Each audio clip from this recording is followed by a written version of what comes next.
सबसे पहली हत्या जो मैंने देखी वो मुझसे कुछ फुट की दूरी पर हुई थी जब मैं दूध लेने गया था। मैंने सिर्फ 10 फुट की दूरी से देखा उसे।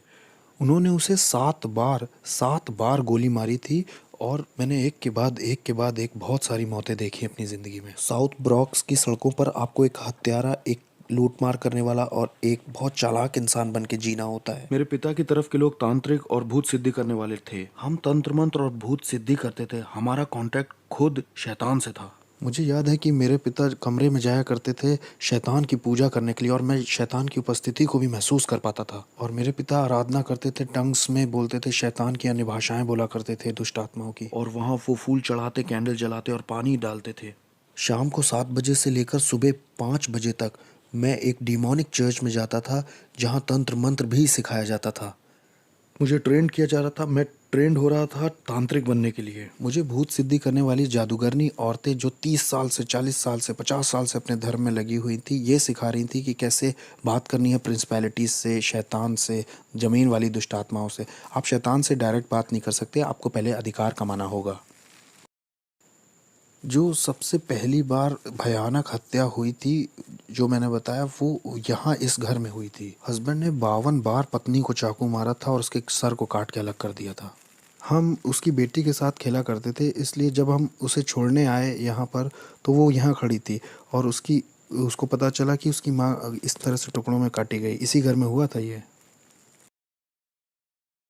एक बार मैं अपने स्कूल में अपने दोस्तों के साथ खेल रहा था तो वहाँ एक पास्टर आए, एक बैंड भी उनके साथ आया था और वो गाना गाने लग गए। लोग इकट्ठा हो गए और वहाँ बड़ा अद्भुत माहौल बन गया। पूरे स्कूल में एक खुशी की लहर दौड़ गई और मैं एक टूटे हुए परिवार से आया था। वहाँ पास्टर स्टेज पे खड़े होकर बाइबल की कुछ बात बता रहे थे, बाइबल की कहानियाँ बता रहे थे, परमेश्वर कैसे सबसे प्यार करता है, और वो यही सब बता रहे थे। पहली बार मैं थोड़ा सा जुड़ा कि वाह, शायद परमेश्वर मुझसे प्यार करता है। हो सकता है परमेश्वर को मेरी या मेरे परिवार की ज़रूरत है। शायद परमेश्वर मुझे और मेरे परिवार को छूना चाहता है, हमारी परिस्थिति बदलना चाहता है। मुझे भी थोड़ा प्यार मिल सकता है, मुझे भी मिल सकता है। और वो मेरी तरफ चलते हुए आ रहे थे और मुझे पहली बार प्यार बहुत महसूस हो रहा था, इतना कि मैं समझा नहीं सकता। और ये पास्टर स्टेज से उतर के लोगों के लिए प्रार्थना कर रहा था, उन्हें छू रहा था, और मुझे लगा कि अब मेरी बारी है। अब ये पास्टर मुझे छुएगा और अब यीशु मुझे कबूल करेंगे और मुझे जताएंगे कि प्यार होता क्या है। और ये पास्टर मेरे बगल से चले गए। उन्होंने मुझे कभी नहीं छुआ। उन्होंने मुझे बिल्कुल नहीं छुआ। वो नीचे लाइन तक आए, मेरे पास आए और मेरे पास से गुजर गए और दूसरे लोगों को छुआ। मुझे लगा, ओह, यीशु ने भी प्यार नहीं किया, पिता ने प्यार नहीं किया, मेरा घर परिवार भी टूटा हुआ है। यीशु को शायद अच्छा लगता है कि मेरी माँ मार खाती है, मेरे भाई और मैं भूखे सो जाते हैं। उससे शायद अच्छा लगता है कि हमारे अपार्टमेंट में लाइट नहीं है, हम स्कूल में मिसफिट हैं, उसे हमारा स्कूल आना भी अच्छा नहीं लगता। ये जो यीशु है ना, ये भी मेरे बाप की तरह ही है, इनमें कोई अंतर नहीं है, ये भी मेरे पिता जैसे ही हैं। और मैं टूटा हुआ और बड़ा उदास अपने घर पहुंचा। और मुझे याद है 1 या 2 हफ्ते बाद लगभग मैं स्कूल के बाहर थोड़ी मस्ती कर रहा था, अपने दोस्तों के साथ मज़े ले रहा था, और मैंने सुना कि कुछ नीचे गिरा। वो एक वुडू नेकलेस था। मैंने उसे उठाया और पहन लिया। उसमें बहुत सारे रंग थे और ये नेकलेस ही मेरा शैतान के साथ पहला कांटेक्ट था। कुछ समय के बाद हम टैरो कार्ड रीडिंग करने गए। वहाँ मैं जब गया तो मैं लगभग 10 साल का था, मैं छोटा ही था। वहाँ पर जो औरत भूत सिद्धि करती थी, टैरो कार्ड रीडिंग करती थी, वो विच लेडी, उसने मुझ में अपनी आंखें बिल्कुल धंसा दी। वो बिल्कुल मुझ पर फिक्स हो गई। हमें ये लड़का चाहिए, हमें ये लड़का चाहिए ही चाहिए। हम इसे सेंटेरिया का रिसर्च करने वाला बनाएंगे और ये स्पिरिचुअलिज्म को भी आगे बढ़ाएगा। स्पेनिश में आत्माओं की साधना करना डिमोनिक है और सेंटेरिया संतों की पूजा कहलाती है, लेकिन वो है दुष्ट आत्माओं की पूजा। और अगर ये तुमने हमें नहीं दिया तो ये 30 दिन में अपनी आंखें खो देगा। मेरी माँ होने के नाते मान गई और उसने अपना फर्नीचर बेच दिया, उसने अपना बेडरूम सेट बेच दिया सिर्फ $250 जुटाने के लिए, ताकि मेरी पहली सेरेमनी हो। इस औरत ने मेरी माँ के दिल में बहुत डर बैठा दिया था और मेरी माँ ज़मीन पे सोने लग गई क्योंकि उसके पास बेड नहीं था और वो ये भी नहीं चाहती थी कि मेरी आंखें खोएं। तो इन लोगों ने मुझे अंधकार की दुनिया में आगे बढ़ाया जब मैं 10 साल का था। फिर पहला एनकाउंटर जो मेरा हुआ, मैं जब 10 साल का था, वहाँ डेविल आया और उसने ऑफरिंग भी कबूल कर ली। मेरी ज़िंदगी अब शैतान को सौंप दी गई थी और उन्होंने मेरे गले में 5 मालाएं पहनाई। ये 5 तरह की बड़ी दुष्ट आत्माएं थीं जो आसमानी मकामों में रहती हैं। ये शैतान के नीचे होती हैं। उन्होंने ये मेरे गले में पहना दिया, जिन्हें सेंटेरिया कहते हैं। उन्होंने कहा कि यही रूहें आज से तुम्हारी मदद करेंगी और ये तुम्हारे स्पिरिचुअल गार्डियन एंजल्स हैं और अब से यही तुम्हारी आगे को फिक्र करेंगे। ये जो कोने की बिल्डिंग आप देख रहे हैं इधर इस कोने की, ये पूरी लगभग खाली रहती थी और मैं और मेरा भाई यहाँ ऊपर से उतर करके और पंप से पानी लेने जाते थे। ये वाला पंप था वो। ये खाली थी और ज़्यादातर अपार्टमेंट यहाँ के खाली ही थे और मैं और मेरा परिवार ही सिर्फ यहाँ रहते थे। मेरा जो पूरा चैपल था वो इन्हीं सब कामों में लगा हुआ था। वो शैतान की पूजा करते थे और हम डिमोनिक चर्च में जाते थे शाम को 7 बजे से लेकर सुबह 5 बजे तक। भूत सिद्धि वाली औरतें और तांत्रिक हमें सिखाते थे। वो बुलाना सिखाते थे, नियम कायदे और अधिकार के विषय में सिखाते थे। इस जगह को कौन देखता है, ऊपर हाकिम कौन है और यहाँ की प्रिंसिपलिटीज का नाम क्या है और किस तरह से हमारा चैनल काम करता है। 13 साल का होते होते मुझे शरीर से आत्मा को अलग करना आ गया था और मैं शरीर घर में छोड़कर स्पिरिट रेल में निकल जाता था अलग क्षेत्रों में और जाकर वहाँ श्राप बोलता था। अंधकार का साम्राज्य बढ़े और आस पड़ोस श्रापित हो जाए। यहाँ पर होमोसेक्सुअलिटी आ जाए, यहाँ पर डीमंस आ जाए, यहाँ पर spirit of murder, spirit of suicide आ जाए। मुझे अपने आस पड़ोस में ये सारे चैनल्स चलाना आ गया। 15-16 की उम्र आते आते मैं हॉस्पिटल्स में जाके आईसीयूज़ में मौत हो जाए ऐसा बोलता, दूसरे कमरों में मौत हो, ये इंसान मर जाए, ताकि डेविल की नज़र में मेरा लेवल या मेरा ओहदा और बढ़ सके और मैं न्यूयॉर्क सिटी का सबसे बड़ा डेविल वर्शिपर बनना चाहता था। शैतान मेरा बाप बन गया, उसने मेरे बाप की जगह ले ली क्योंकि मैंने ऐसी दुआ की थी कि मेरे बाप को मार दो। 33 साल की उम्र में मेरे बाप को चेहरे पर गोली मार करके ख़त्म कर दिया था एक नाइट क्लब में एक औरत की वजह से। जब वो घर आ रहे थे शैतान ने उन्हें ले लिया और उसने कहा कि मैंने पुराने से नए को बदल दिया है और ऐसे डेविल मेरा बाप बना। एक क्लब था इस जगह पर और वहाँ मेरे बाप को मारा गया था जब उनकी उम्र 33 साल की थी। मैंने बताया था ना कि जब मैं छोटा था लगभग 11 साल का था तो यहाँ पर एक कॉर्नर पर स्टोर हुआ करता था इधर साइड। जब मैं दूध का गैलन लेने गया था मेरे सामने उस आदमी को मारा गया था। शैतान का पुजारी होने से मेरा ओहदा अब बढ़ चुका था और इतना बढ़ गया था कि मैं प्रिंसिपैलिटीज़ को और दुष्ट आत्मा को इधर से उधर भेज सकता था और मैं जैसे आपके साथ यहाँ बैठा हूँ ऐसे मैं शैतान के साथ बैठा करता था और वो ह्यूमन फॉर्म में आ जाता था। उसकी उपस्थिति आती थी और मैं सारी रात उससे बात करता था और वो मुझको असाइनमेंट्स देता था। मैं अच्छे क्लब्स में और लॉन्ज में जा कर के चेक करता था कि किसको मैं अंधकार के साम्राज्य में ला सकता हूँ। मैं उनको उनका भविष्य बता देता था, उनकी ज़िंदगी के बारे में उन्होंने क्या क्या किया है और उनके साथ क्या होने वाला है ये सब बता देता था। उन्हें बिल्कुल ये अंदाज़ा नहीं था कि मैं कौन हूँ। मैं बस दुष्ट आत्माओं की शक्तियों से भरा था। मैं खून भी चखा करता था। हर हफ्ते मैं जानवर को काट कर उसका खून पीता था और कभी समय नहीं हुआ या पैसे नहीं हुए तो खुद का हाथ काट करके खुद का खून पी लेता था। हमारे ग्रुप में और जिन लोगों के साथ मैं था वो सब डीमन से जुड़े हुए थे। उनमें डॉक्टर्स थे, लॉयर्स थे, उसमें प्रिंसिपल्स और जजेस और पुलिस ऑफिसर्स भी शामिल थे जो जादू टोने में लगे हुए थे। सिंगर्स जो आज की डेट में बहुत मशहूर हैं वो भी थे। मैं एक हवा के हाकिम को दूसरी जगह भेज सकता था, नीचे ज़मीन की दुष्ट आत्माओं को दूसरी जगह भेज सकता था ताकि उस जगह की चर्च बंद हो जाए, चर्च की ग्रोथ बंद हो जाए और लोगों के सेव होने के सारे मौके छिन जाएं। कभी कभी मैं शराब में धुत होकर के दुष्ट आत्माओं से इतना भर जाता था कि सड़क के बीच में खड़ा होकर के परमेश्वर से कहता था, सुन तुमसे भी थोड़ा उलझना चाहता हूँ, आओ थप्पड़ मारूं या थूक दूं तुम्हारे मुंह पर, आओ भिड़ के दिखाओ नीचे। मेरी शादी भी हॉलोइन पे हुई थी। शादी भी डिमोनिक थी जो मैंने हॉलोइन पे की थी। दूसरी दूसरी प्रिंसिपैलिटीज़ के डीमंस आए थे मेरी शादी में। कोई इंसानी जात मेरी शादी में नहीं आई थी। वो सब मेरी शादी में आने से डर रहे थे। मेरी शादी बड़ी अजीब थी। मैंने लोगों को इनविटेशंस भेजे, कोई दिखाई ही नहीं दिया तो कोई वेडिंग गिफ्ट नहीं। लेकिन हाँ, दुष्ट आत्माएं आई थी मेरी शादी में और उन्होंने ही बैप्टिज्म दिया। तो मेरी पत्नी और मैं, हम दोनों ही तंत्र मंत्र करते थे और हम अपनी बेटी को भी वही बनाना चाहते थे। मुझे याद है पहली बार जब मुझे इंसान की कुर्बानी करनी थी तो डेविल मेरे साथ कार में अंदर बैठा हुआ था। उसने कहा, मुझसे प्यार करते हो? मैंने कहा, ऑफ कोर्स डैडी। उसने मुझसे कहा कि छत के ऊपर एक आदमी है, वो तुम्हें नुकसान पहुंचाने आया है, तुम्हारा पैसा चुराने आया है, तुम उसे मेरे लिए मार दो अगर प्यार करते हो तो मैं छत की ओर ऊपर जाने लगा। मुझे याद है मैं 12वें माले में रहता था और जब मैं छत के ऊपर पहुंचा तो वो छत के पीछे वाले हिस्से सीढ़ियों पर छुपा हुआ था और ये आदमी 6 फुट 5 इंच का, वो लगभग 250 पाउंड का होगा। मैं डीमन पजेस्ड हो गया था और मेरे अंदर दुष्टात्मा गई, मैंने महसूस किया और अब मैं नहीं रह गया था। मैं उसे पकड़कर अपने अपार्टमेंट में ला के उसे चाकू मारना चाह रहा था क्योंकि मेरे पास एक कार्डोन पॉट था जो लगभग 100 पाउंड का होगा। उसमें 9 तरह के हथियार लगे थे जो 9 अलग तरह से इस्तेमाल किया जाता था और जैसे ही मैं उसे पकड़ने चला और उसे अपार्टमेंट में खींचने बस मेरे हाथ से फिसल गया और गायब हो गया। वो नीचे स्टोरवे के पास कूद गया। वो ऐसा जैसे ओलंपिक के एथलीट कूदते हैं, करके कूद गया। वो कूदा और गायब ही हो गया। मैं उसे पकड़ नहीं पाया तो मैं बहुत निराश हो गया। मैं अपनी पहली इंसानी कुर्बानी नहीं कर पाया। लोगों ने इसके ऊपर देखो कुछ लिख दिया है, लेकिन यहाँ पर एक डीमन है। ध्यान से देखो,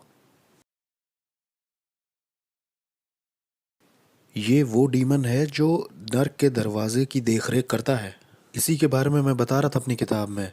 वो सेंटेरिया वाली यही है, छोटा वाला दुष्ट आत्मा। ये वो दुष्ट आत्मा है जो हेटी को चलाती है। हेटी के ऊपर जो प्रिंसिपैलिटी है ना, वो यही है। और वहाँ पर जो वो वाला है ना, वो इस्लाम के ऊपर हाकिम है। अब यहाँ आगे आओ, ये देखो, लोगों को फंसाने के लिए द ट्रुथ। क्या हंसी आ रही है? सच, ये तुम्हें आज़ाद करेगा। ये देखो, ये भी ऊपर लगाया है ताकि लोगों को लगे कि ये भी इसी का हिस्सा है, मतलब ये इसका हिस्सा है। ये जगह कौन सी है? इस जगह को बोटानिका कहते हैं। ब्रॉन्क्स में जो लोग रहते हैं वो अगर जादू टोना तंत्र मंत्र करना चाहते हैं तो यहीं से सामान खरीद के ले जाते हैं, दूसरों को परेशान करने के लिए या मारने के लिए। आओ, हम अंदर चल सकते हैं। अगर मैंने कह दिया आप 30 दिन में मरने वाले हो तो 30 दिन में तुम मर जाओगे, तैयारी कर लो। मुझे बिल्कुल परवाह नहीं कि आप कहाँ काम करते हो, आप किसे जानते हो। आई डोंट केयर कि आप अपने आप को क्या बुलाते हो। आप कहो आप कैथलिक हो, आप क्रिश्चियन हो, आप एक बिलीवर हो। मैं आपको मार सकता था जब तक आपका यीशु से जीवित संबंध ना हो। मेरी बिल्डिंग के नीचे एक औरत रहती थी। वो एक दिन ऊपर आके बोली कि मेरा पति मुझसे धोखा कर रहा है। वो जिस औरत के साथ धोखा कर रहा है उसे मार दो तुम जादू टोना करके, मैं कितना पैसा दूँ। मैंने कहा मैं पहले शैतान अपने पिता से पूछूंगा और फिर तुम्हें बताऊंगा, तुम 2 दिन बाद आना। फिर वो औरत आई और शैतान ने मुझे बताया कि एक कॉफिन बॉक्स, 21 ब्लैक कैंडल्स और उस औरत की एक मूर्ति बना करके उस कॉफिन में डाल देना, जादू टोना करने के लिए और उस औरत को मारने के लिए। 21 दिन में उसकी मौत हो जाएगी। 21 दिन में हम उसका फ्यूनरल देखेंगे। तो वो औरत आई, मैंने उससे कहा मैं $10,000 तुमसे लूँगा उस औरत को मारने के लिए। उसने कहा ठीक है। मैंने कहा अरे तुम्हारी मेरी जान पहचान है, मैं तुम्हारे घर भी आता था। तुम एक काम करो, 7,000 देना, 30% ऑफ दे रहा हूँ तुम्हें। मैं मार दूंगा उसे, 30% ऑफ है तुमको, $7,000 दे देना बस। जब वो औरत मेरे घर से जा रही थी तो बुड़ के बोली वैसे वो औरत क्रिश्चियन है। उसने कहा वो मसीही है। मैंने कहा अब मैं उसे फ्री में मारूंगा। मैंने कहा मैं उसको अब फ्री में मारूंगा, मुझे इन क्रिश्चियंस को एक सबक सिखाना है। मैं उसे अब फ्री में ही मारूंगा। मैंने कहा मुझे तुम्हारा पैसा नहीं चाहिए, मैं फ्री में मारूंगा। तो मैंने उस पर तंत्र मंत्र किया, वूडू किया, लेकिन 21 दिन होने पर भी वो मरी नहीं। एक एक महीना हो गया वो मरी नहीं। और मुझे लगा अरे ये हो क्या रहा है, ये मेरी इज्जत का सवाल था। मैंने शैतान को बुलाया, मैंने दुष्ट आत्माओं को बुलाया, मैंने बढ़ा दी अपनी जादू टोना तंत्र मंत्र। मैंने उस पर दुगना जादू टोना शुरू कर दिया ताकि वो एक रात में ही मर जाए, लेकिन कुछ नहीं हुआ, कुछ नहीं हो रहा, कुछ नहीं हो रहा। और एक दिन ऐसा हुआ कि शैतान ही आ गया। मैंने महसूस किया उसकी उपस्थिति आई और शैतान ने मुझसे कहा कि हमें ये प्लान छोड़ना होगा जिस औरत को तुम मारना चाहते हो। मैंने कहा प्लान क्यों छोड़ना होगा, मेरी इज्जत दांव पे लगी है। मैं एक भूत साधक हूँ, मैं तांत्रिक हूँ। अगर मैंने उसे नहीं मारा तो लोगों को लगेगा कि मेरे अंदर ताकत नहीं है। उसने कहा तुम समझ नहीं रहे हो, जिस परमेश्वर की वो सेवा करती है वो उसे अकेला नहीं छोड़ता है, उसे छुओ मत। मैंने कहा कौन है ये ईश्वर? उसने कहा वो जिसकी सेवा करती है। मैं बहुत गुस्से में था। मैंने कहा नहीं, 1 हफ्ता और लेते हैं, चलो मारते हैं। उसने कहा नहीं, जिसकी वो सेवा करती है वो उसे अकेला नहीं छोड़ता है। जिस तरह का जादू टोना मैंने उसके ऊपर किया था ना, उसे 21 दिन से कम में मर जाना चाहिए था। और भाई कैसे हो? ये ईजबेल है, इनके धर्म की ये ईजबेल है। देखो ये कैसे काम करता है। ये स्टैचूज जो हैं इनका कोई मतलब नहीं है, लेकिन इसके पीछे एक दुष्टात्मा है। तो अपने खुद के लिए मुझे उसे पहचानने के लिए इसका बनाया जाना बहुत ज़रूरी है, नहीं तो मैं उस आत्मा से नहीं जुड़ सकता। उस दुष्ट आत्मा से मेरी जान पहचान नहीं हो सकती। हमारे बीच में कुछ कॉमन नहीं है। मैं आदमी हूँ, वो एक आत्मा है, और आत्माओं में भी वो दुष्ट आत्मा है। मैं उससे जुड़ ही नहीं पाऊंगा। उससे जुड़ने के लिए मुझे इसको बीच में लाना ही होगा। ये इंसानों की तरह दिखते हैं, लेकिन इस आदमी के पीछे भी एक कहानी है। उस कहानी की वजह से ही आप उससे जुड़ सकते हो, और ये दुष्ट आत्मा उसकी वजह से चलन कर सकता है। और ऐसा ही इन लोगों के साथ भी है। बाद में इनके नाम रखे जाते हैं और इनके भी जन्मदिन होते हैं, इनके भी अपने दिन होते हैं। किस तरह से इंसान फंस के पकड़ा जाता है इस दुष्ट आत्मिक संसार में और तंत्र मंत्र में, जानते हैं?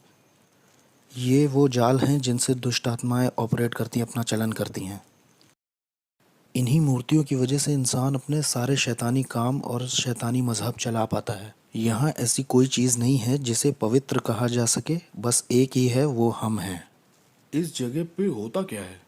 वहाँ पीछे तंत्र मंत्र होता है, वूडू होता है, वहाँ कुछ मंत्र बोले जाते हैं और उससे मूर्तियाँ पवित्र की जाती हैं। ये सारी दुष्ट आत्माएं चाहती हैं कि आप एक नई मूर्ति खरीदें ताकि आप दुष्ट आत्मा को घर ले जा सकें। ये देखो, खास प्रार्थनाएं, ये आपको विश्वास दिलाना चाहते हैं कि आप परमेश्वर से प्रार्थना कर रहे हो। मैं भी यही किताब इस्तेमाल करता था, खास प्रार्थनाएं। इनका मकसद ही है कि आपको लगे कि आप ईश्वर से प्रार्थना कर रहे हैं, लेकिन इनमें कोई भी ईश्वर में बाइबल का कुछ नहीं है, ना बाइबल की कोई बात है, ना क्रूस की कोई बात है। मैं न्यूयॉर्क अमेरिका में तीसरे नंबर का वो इंसान था जिसके पास एक ऐसी किताब थी जिसमें चिन्ह बने थे सारी दुष्ट आत्माओं के और सारे हाकिमों के, और कैसे लोग ये तंत्र मंत्र सीख सकते हैं। और कोई इस तरह की किताब को नहीं रख सकता, या किसी के पास ऐसी किताब नहीं हो सकती जब तक डेविल उस पर खुद साइन ना कर दे। और मैं तीसरा वो इंसान था जिसके पास ये किताब थी, और मैं इस किताब के निशानों का इस्तेमाल करके जादू टोना करता था ताकि लोगों का दिमाग खराब हो जाए और वो बीमार पड़ जाए। जाने कैसे तंत्र मंत्र से मैं उन्हें बीमार करके लेप्रोसी, किसी को कैंसर दे देता था। मैंने लोगों के ऊपर ऐसा जादू टोना किया कि उनके साथ गर्भपात हो, उनके जीवन में अबॉर्शन आ जाए, लोग हॉस्पिटल जाएं, सर्जरी ही करवा, बिना सर्जरी के हॉस्पिटल में रहें। जादू टोने से मैंने लोगों को पागल भी किया है। मैंने जादू टोना करके लोगों के ऊपर दुष्ट आत्माएं भेजी, बाइपोला की, सिजोफ्रेनिया की, और भयानक बीमारी और सुसाइड की स्पिरिट। मैं रात भर बैठकर शैतान से घंटों बात किया करता था। जब क्रिश्चियंस यहाँ चर्च भी 1 घंटे के लिए नहीं जाते, बहुत से क्रिश्चियंस 1 घंटे दुआ भी नहीं करते। आत्मिक संसार ज़्यादा रियल है इस संसार से जो दिखता है, और हमने इसे महसूस किया था कि जो कुछ यीशु में ढका हुआ नहीं है उसे बहुत आसानी से टारगेट बना सकते हैं गिराने के लिए। जैसे नास्तिक लोगों को आराम से मार सकते हैं हम। यहोवा विटनेस वाले लोग आसानी से मारे जा सकते हैं। मोर्मोन्स भी आसानी से मारे जा सकते हैं। और ऐसे लोग भी जो कहते हैं शैतान होता ही नहीं है, वो भी बहुत आसानी से मारे जा सकते हैं, क्योंकि वो आत्मिक सहायता कभी मांगेंगे ही नहीं। मुझे याद है कि एक बार हमारे पड़ोस में निकी क्रूस का ग्रुप आया हुआ था। वो उसको ट्रूस बुलाते थे। वो चलते चलते वर्शिप करते हैं, फिर वचन का प्रचार करते हैं, फिर कहीं और निकल जाते हैं और वही करते हैं। और मैं इनके पीछे कुछ इस तरह से लगा कि इन्हें पीछे कर दूं, इन्हें कुचल दूं। और ये जवान बच्चे थे, कोई 18, कोई 19, कोई 20, कोई 16 ऐसे थे। और मैंने कहा कि ये मेरे पड़ोस में कैसे ये गंदे गाने, ये कूड़ा मेरे बगल में बजा सकते हैं, जिसे आज हम आराधना कहते हैं। ये गंदे गाने थे मेरे लिए। अब मैं इनके पीछे पड़ के इन्हें बर्बाद कर दूंगा। जब मैं वहाँ ऊपर गया तो जहाँ मतलब वो लोग थे, वहाँ एक आँख की दीवार थी जिससे मैं उन्हें छू नहीं पा रहा था और ना उसके पार जा पा रहा था। किसी चीज़ ने मुझे रोका। जितनी बार भी मैंने आत्मिक शक्तियों को बोला जाओ, तो वो नहीं जा पाई, वो रुकती रहीं, और मैं कभी भी उन बच्चों को छू नहीं पाया। मैंने कहा कुछ तो सही नहीं है, कुछ तो ऐसा है जो सही से नहीं हो रहा। फिर मैं वहाँ से निकल गया। मैंने कहा अब मैं इनके साथ नहीं लगूंगा, इन्हें अकेला छोड़ देता हूँ। ठीक है, ये पहला राउंड जीत गए। तो क्या इस वक्त आत्माएं हमें देख रही हाँ, हैं? वो हमें देख तो रही हैं। हाँ, वो देख रही हैं। तो हम सुरक्षित हैं, हम सुरक्षित हैं हाँ, ना? हम सुरक्षित हैं। हम यीशु के लहू में ढके हुए हैं। यीशु के खून जैसा कुछ भी नहीं है। Okay okay. आमीन। वो हमें छू नहीं सकते। हमारे पास सुरक्षा का बाड़ा है। हमारे चारों ओर सुरक्षा का बाड़ा है भाई। हम यहाँ आ सकते हैं और हम यहाँ की दुष्ट आत्माओं के पीछे भी पड़ सकते हैं, और हम इस जमीन को यीशु के नाम से श्राप भी दे सकते हैं, और शैतान हमारा कुछ कर भी नहीं सकता। मेरे पास बहुत पैसा था, बहुत बढ़िया कारें, बहुत सुंदर लड़कियाँ थीं। मेरे पास दुनिया का सब कुछ था। मेरे पड़ोसी मुझसे डरे हुए थे, क्योंकि जो मैं था, वो कहते थे तुम इससे उलझोगे तो तुम्हारे घर के लोग मरेंगे। तुम इससे उलझे तो ये बंदूक नहीं चलाएगा, ये सोते में मार देगा सबको। मेरे बाप शैतान ने मुझे बहुत बढ़िया चीज़ें दी थी, ऐसी ताकत दी थी कि लोग मुझसे डरते थे, जैसी मैं सोच भी नहीं सकता। यहाँ तक कि पुलिस भी मुझसे डरती थी, मेरे पड़ोस की सिक्योरिटी भी डरती थी। लोगों को ये मालूम था कि ये शैतान का बच्चा है, ऐसा कहते थे लोग। मैंने कई क्रिश्चियंस को घुटने पिला दिया, दुआ के लिए नहीं, क्योंकि उनमें ताकत ही नहीं थी। इसलिए नहीं कि आपका परमेश्वर ताकतवर नहीं था, मुझे गलत मत समझिए। परमेश्वर तो ताकतवर था, लेकिन बर्तन कमज़ोर था। बर्तन का कोई प्रार्थना का जीवन नहीं, ना कोई उपवास का जीवन, और ना परमेश्वर से इसका संबंध सही है। ये व्यक्ति भक्त जैसा बस बाहर से दिख रहा है, लेकिन कोई शक्ति नहीं है। ये व्यक्ति कमज़ोर है और इसके जीवन में कुछ हो भी नहीं रहा है। इसके पास बाइबल भी है, इसके पास कपड़े भी सही हैं, इसके वस्त्र सही हैं, लेकिन इसका कोई जुड़ाव नहीं है यीशु के साथ, क्योंकि ये उसकी इच्छा से बाहर है, उसकी प्रतिज्ञाओं से बाहर है और इसके डिवाइन पर्पस से भी बाहर है। इसलिए मेरा उस पर अधिकार है, मैं उसको गुलाम की तरह बना लूँगा, मैं उसे तोड़ दूंगा, उसके साथ तंत्र मंत्र करूँगा, मैं करता जाऊँगा एक मसीही से दूसरे मसीह, एक चर्च दूसरा चर्च, कई सारे। मैं हर वो चीज़ गिराता जाता जो यीशु के क्रूस को दिखाती थी।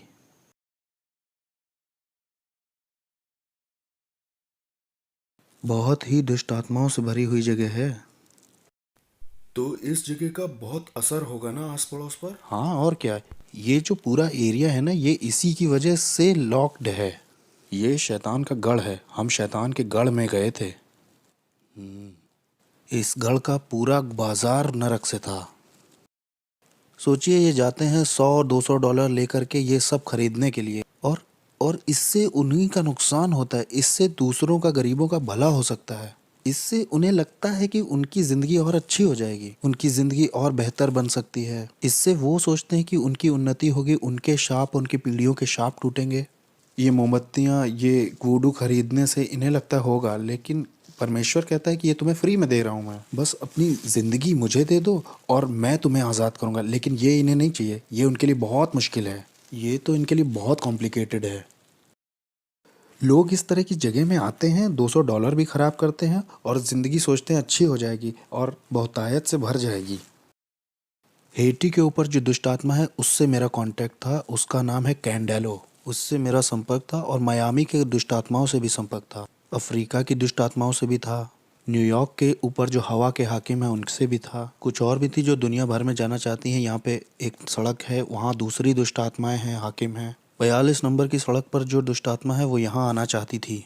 मैं ये कहूँगा कि मुझ में विवेक नहीं था। मैंने अपने भाई के ऊपर, सगे भाई के ऊपर जादू टोना तंत्र मंत्र करके उसे 5 साल की जेल करा दी। अपना खुद फ्लैश एंड ब्लड था, मेरा खुद का भाई, तंत्र मंत्र से 5 साल के लिए अंदर हो गया वो। मेरा एक और भाई था, एक बार वो मेरे घर आया था बड़े एटीट्यूड में, तो डीमन उसके ऊपर कूद गया है। वो मेरे घर से ऐसे भागा, उसका पेट दर्द बहुत बढ़ गया था। मेरी माँ भी इस बात की गवाही दे सकती है। मैंने अपने शरीर के साथ बहुत सारे रीति रिवाज किए थे, इतने सारे संस्कारों से गुजरा था मैं। लास्ट वाले में मैंने अपनी आत्मा शैतान को सौंप दी थी। एक सेरेमनी में मैंने गन पाउडर और जानवर का खून पिया था, जिसे सैंसी कहते हैं। सैंसी हेशे और फ्रेंच की सेरेमनी है।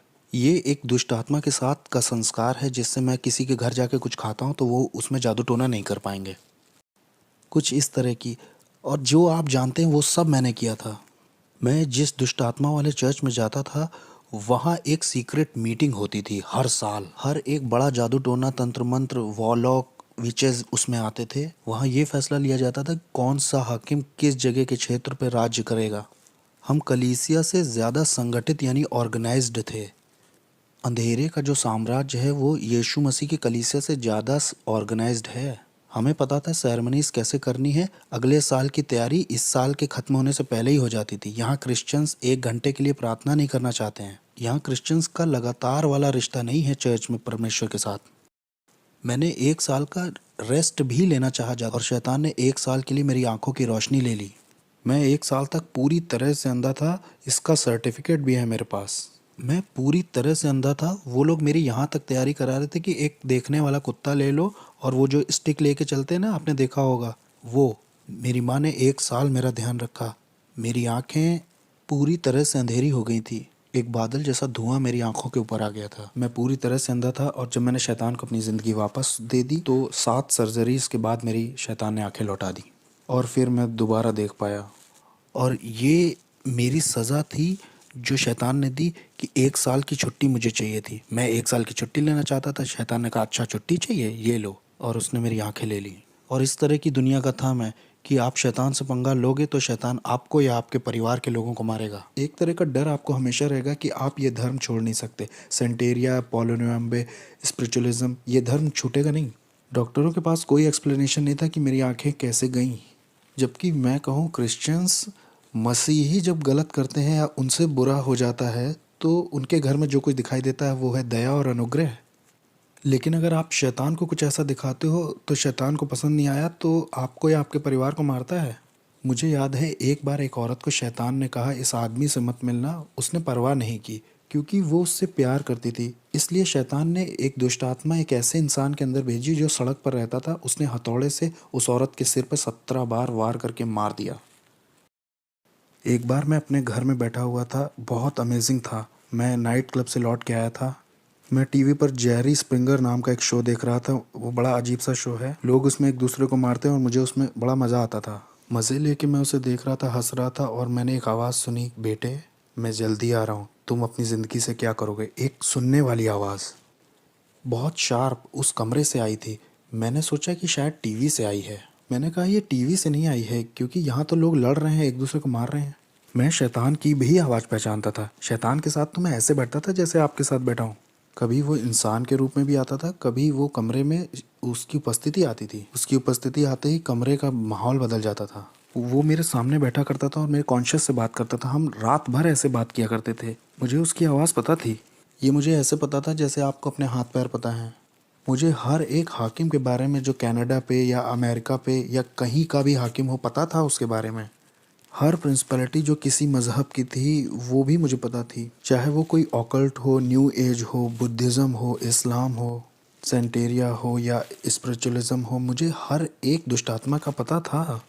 हर एक हाकिम के प्रिंसिपैलिटीज़ का मार्क मेरे पास था, ज़मीन की दुष्ट आत्माओं का भी और शैतान का, इज़बेल का। मैं हर एक के नाम बता सकता हूँ जिनके नाम आप भी नहीं जानते होंगे। मैं उनको नाम से जानता था। लेकिन ये आवाज़ उन सब आवाज़ों से बहुत अलग थी। वो आवाज़ जाने कहाँ से आई थी, वो हवा से आई थी वो आवाज़। मैं एक तरह के सदमे में आ गया और फिर मैंने एक तरह का दर्शन पाया अपने अपार्टमेंट के दूसरी तरफ। मैंने देखा कि पूरे आसमान में आग है और नीचे के जो लोग हैं वो उससे बचने के लिए इधर उधर दौड़ रहे हैं कि कोई जगह मिल जाए शायद। मैंने कहा ये कैसा दर्शन, मैंने उसे छोड़ दिया। और फिर मुझे याद है जब मैं सोने गया, बहुत गहरी नींद थी और मैंने एक टी शर्ट मुंह पे डाली, मैं सो गया और मैंने देखा कि मैं एक ट्रेन में हूँ, उसमें बहुत सारे लोग हैं। मैं कुछ समझ ही नहीं पा रहा था मैं ट्रेन में क्या कर रहा हूँ। ये ट्रेन इतनी तेज़ चल रही थी कि आप समझ नहीं सकते। मैं पृथ्वी पर इतनी तेज़ किसी चीज़ में नहीं चढ़ा। और ये ट्रेन नर्क में आ गई। यीशु मसीह मुझे नर्क ले आए। और जब मैं नर्क में पहुंचा तो वो ट्रेन दरवाजे से बहुत कस के लड़ गई। एक इतनी तेज़ आवाज़ हुई कि सब खुल गया और बहुत गर्मी बाहर आ रही थी, न जाने कहाँ से। वहाँ सांस लेने में भी बहुत दिक्कत हो रही थी। मैं ट्रेन से जैसे बाहर आया तो उसमें जो लोग थे उनके चेहरे नहीं दिख रहे थे, लेकिन उनके चेहरे पर डर दिखाई दे रहा था। वो डर आप महसूस कर सकते थे। ये डर इस बात का था कि आप वहाँ से कभी बाहर नहीं निकलेंगे। और ये जगह पूरी भरी हुई थी।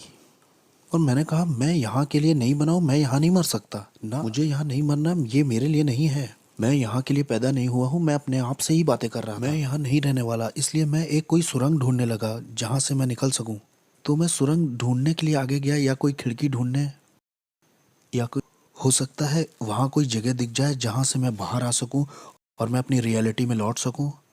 लेकिन वहाँ कोई गैप नहीं था। मुझे याद है वहाँ जितना मैं आगे उस सुरंग में जा रहा था उतना ज़्यादा मुझे डर घेर रहा था और मुझे लोगों की तकलीफ़ें सुनाई दे रही थी, आवाज़ें। वहाँ अंधेरा और डर ओढ़ लेता है जैसे कोई कपड़ा पहन लिया हो। वो आपको लपेट जैसा लेता है। वहाँ आपका कोई बस नहीं चलता है। कुछ जकड़ जैसा लेता है, वो आपको जाने नहीं देता। यहाँ तक कि मैं अपना हाथ भी नहीं देख पा रहा था। वो एक पर्दे की तरह था, जैसे आप किसी बच्चे के कुएं या जानवर के कुएं में गए हैं। ये कुएं जैसा नहीं था, मैं समझा नहीं पाऊंगा इसे। और और इसमें से बहुत गर्मी और बदबू बाहर रही थी, ऐसा जैसे न्यूयॉर्क सिटी के गटर खुल गए हों। वहाँ वो बहुत अजीब सा, बहुत अजीब। और जब मैं आगे गया तो वहाँ मुझे याद है आगे शैतान मिला। उसने कहा मैं तुम्हारा बाप था। वो डिमोनिक टंग्स में बोल रहा था कि मैं तुम्हारा बाप था, मैंने तुम्हें सब कुछ दिया जो चाहिए था, मैंने तुम्हारी केयर की, मैंने तुम्हें आशीष दी, मैंने तुम्हें प्रोटेक्शन दी, मैंने तुम्हारे लिए लोगों को मारा है, तुम्हारे लिए सब कुछ किया, तुम्हें पावर दी, तुम्हें तुम्हारा नाम बनाया इस साम्राज्य में। जो तुम्हारे विरोध में उठे उन्हें मार दिया, क्योंकि मैं तुम्हारा इस्तेमाल करने वाला था अपने राज्य को लाने के लिए पृथ्वी पर। और तुम मुझे छोड़ना चाहते हो, मुझसे धोखा करना चाहते हो। और ये सब डिमोनिक टंग्स में हो रही थी और मैं भी उससे दुष्टात्माओं की अन्य भाषा में बराबर बोल रहा था। मैंने कहा नहीं, मैं छोड़ूंगा नहीं, मैं बस कंफ्यूज हूँ, मुझे समझ नहीं आ रहा हो क्या रहा है। उसने कहा नहीं, मुझे मालूम है तुम क्या करोगे, तुम मेरे धर्म को एक्सपोज करोगे कि मैं कौन हूँ और मेरे आत्मिक संसार में कैसे काम करता हूँ। मैंने तुम्हें वो चीज़ें बताई हैं जो किसी को नहीं बताई, क्योंकि मैं तुम पे भरोसा करता था कि तुम मेरे राज्य को आगे बढ़ाओगे, क्योंकि मैं और तुम्हारा इस्तेमाल करना चाहता था बड़े पैमाने पर। और कंफ्यूज होके उसने मेरी मेरी गर्दन पकड़नी चाहिए, और जैसे ही मुझे मारने के लिए उसने गर्दन पकड़नी चाहिए, एक क्रॉस मेरे हाथ में यीशु मसीह का आया। और न जाने 3-4 क्रॉस कैसे नर्क में आ गए जब मैंने ब्लू शॉर्ट्स और टी शर्ट पहन रखी थी। और जैसे ही मैंने वो क्रूस उसके ऊपर छुआया, वो ऐसे पिघल गया जैसे वो कोई बच्चा हो। वो एक बच्चे की तरह ज़मीन पर गिर पड़ा और उसमें कोई ताकत नहीं थी। और फिर मैंने उस मौके का फ़ायदा उठा करके भागना शुरू किया उस तरफ जिधर दरवाज़ा लग रहा था मुझे, या शायद वहाँ कोई मुझे दरवाज़ा दिखाई दे जाए। जो मेरी उम्मीद थी, वहाँ वहाँ आशा जो थी वो ऐसी थी जैसे वहाँ किसी तरह की कोई आशा ही ना हो। वहाँ कभी ऐसा नहीं लगता कि आप बाहर आ पाएंगे। बस बस यही आपका द एंड है। जिस डर ने उस वक्त मुझे पकड़ रखा था, वो डर मैं समझा नहीं पाऊंगा, ऐसा डर मुझे कभी नहीं लगा। मैंने उस तरह की निराशा कभी महसूस ही नहीं की थी। ये बिल्कुल स्वर्ग का ऑपोजिट था। वो खुशी और आनंद का ऑपोजिट था, शांति का ऑपोजिट था, जीवन और उजियाले का ऑपोजिट था। ये जगह तो अंधकार और तड़प की जगह थी। अगर अगर मैं यहाँ रहता हूँ तो मेरे परिवार मुझे कभी नहीं ढूंढ पाएगा कि मैं यहाँ हूँ। मेरी पत्नी, मेरी बेटी मुझे कैसे ढूंढ पाएंगे, कैसे देख पाएंगे अब। जब मैं उस सुरंग के और गहरे में जा रहा था, ये सोचते हुए कि वहाँ शायद कोई दरवाज़ा हो या किसी तरह की कोई दरार वहाँ हो, वहाँ शैतान फिर से दिखाई दिया और उसने कहा कि मैं तुम्हें मार दूंगा। अब समर्पण के समय में मैंने तुम्हारे शरीर पर कुछ दुष्ट आत्माओं की भाषा में निशान बनवाए थे जो मेरे कॉन्ट्रैक्ट हैं, इससे मैं तुम्हें मार दूंगा। उसने कहा, अरे बेवकूफ़, ये मेरे निशान है, ये इस बात के निशान है कि मैं तुम्हारा मालिक हूँ, मैं तुम्हारा मालिक हूँ, कोई और तुम्हारा मालिक नहीं है, मैं हूँ। या तो तुम मेरे लिए जियोगे या तो मरोगे। और फिर जैसे ही उसने अपने हाथ बढ़ाए मुझे दोबारा पकड़ने के लिए, मैंने तो सोचा मेरी कहानी ख़त्म। अब वो मुझे दूसरी बार पकड़ने आया है। क्रूस यीशु मसीह का बीच में आ गया नर्क में।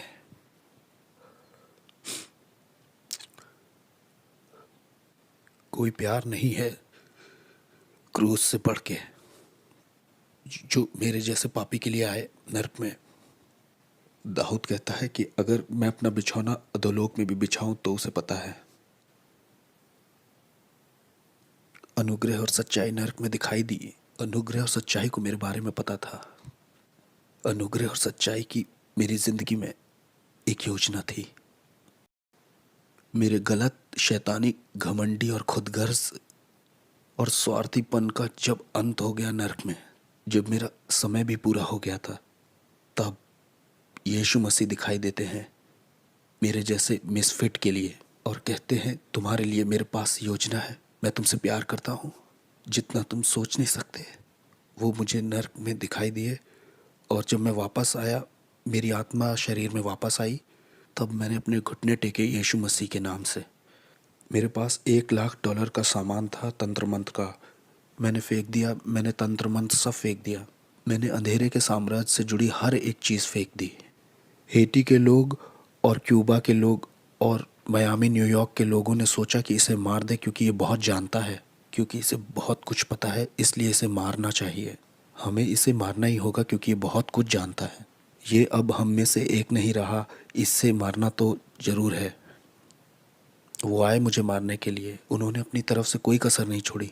मैं दिन में सोने लगा था क्योंकि दिन और रात दुष्ट आत्माएँ आती थी और मुझे बहुत टॉर्मेंट करती थी, बहुत सताती थी। ये सब 30 दिन तक चलता रहा। 30 दिन तक वो मेरे गले को पकड़ते थे, वो मेरे बिस्तर को मुझे उठा के फेंक देते थे। मैं बिस्तर पर लेटे महसूस करता कोई मेरे बगल में लेटा हुआ है, बर्फ़ के जैसा कोई ठंडा, और जैसे मैं मुड़ के देखता तो मैंने डेविल को खुद देखा वहाँ लेटे हुए। ये सब चलता रहा 30 दिन तक, एक के बाद एक। मुझे सताया जा रहा था, टॉर्चर किया जा रहा था, पागल करने की कोशिश की जा रही थी। मेरे शरीर से मेरी आत्मा खींचने की कोशिश की जा रही थी। मैं रात में ऐसे डरता था जैसे रात में कभी नहीं डरा। 30 दिन तक मैं चिल्लाता रहा और मुझे प्रार्थना करना भी नहीं आता था, सिर्फ बोलता था जीसस जीसस जीसस। प्रार्थना आती नहीं थी तो वो बहन तो इस तरह से चर्च में प्रार्थना करती, लो वो भाई ऐसे प्रार्थना करता है। मैं सारी दुआओं को मिला जुला के करता था ताकि मैं अपनी ज़िंदगी के लिए लड़ सकूं। और एक दिन ऐसा हुआ कि मैं चर्च में आराधना कर रहा था और मेरे दिमाग में सवाल चल रहे थे कि क्यों तूने मेरे साथ ये सब होने दिया प्रभु। और उस दिन मैंने ये आवाज़ सुनी कि मैं देखना चाहता था कि तुम मुझसे कितना प्यार करते हो। और उसने कहा, मैं देखना चाहता था तुम कितना भरोसा करते हो मुझ पे। और उस दिन के बाद से शैतान कभी आगे को मेरे पीछे नहीं पड़ा। मैं यीशु के लिए एक इवेंजलिस्ट बन गया। तब से लेकर आज तक 14 साल हो गए हैं प्रभु की सेवा करते करते, और मैं इस चीज़ को किसी भी चीज़ से सौदा नहीं करूँगा। और मुझे पता है हालेलुया नाम की सड़क पर जॉन रिमेरेस का एक बड़ा बंगला है। एक दिन वो कहेगा, तेरा स्वागत है विश्वास योग्य दास। जिसके कान हो वो सुन ले और जिसकी आंखें हो वो देख ले।